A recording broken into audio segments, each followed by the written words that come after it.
పెట్టుకునేంత నీచ స్థితికి అవసరం లేదు. అమ్మ, ఇద్దరు ముఖ్యమంత్రుల మీద గెలిపించారు. కామారెడ్డి ప్రజలు విఘ్నులు అన్నారు. ఇద్దరిట్లలో ఒక్కరు ముఖ్యమంత్రి అవుతారని మీకు తెలుసు, నాకు తెలుసు. అయినా నన్ను ఓటేసి గెలిపించారు.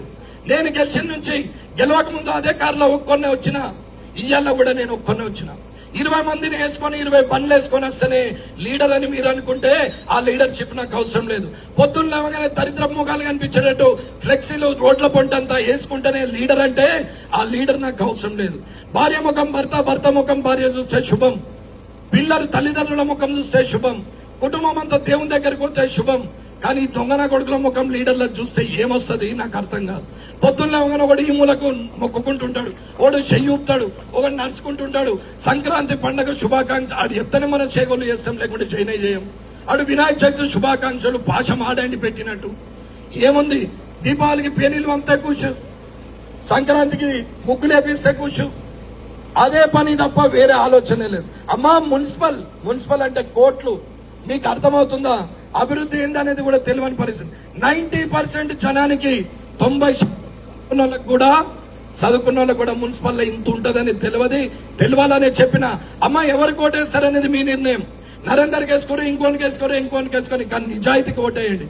నిజాయితీగా కాకుండా మీరు అనవసరమైన లంగల్ని గెలిపిస్తే మీ కిందికి నీళ్ళు వస్తాయి తప్ప ఎవరికేం లేదు.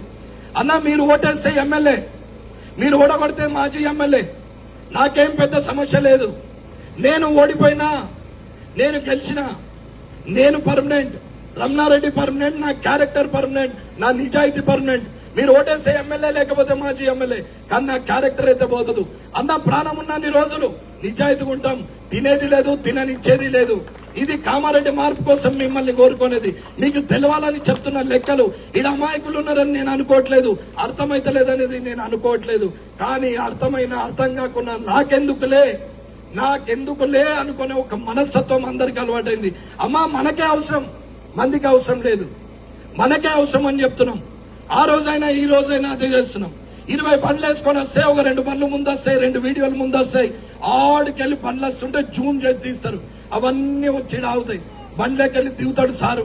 దిగిన తర్వాత మొత్తం స్లోమో తీస్తారు. మీతో మాట్లాడి మళ్ళీ ఎక్కుతాడు.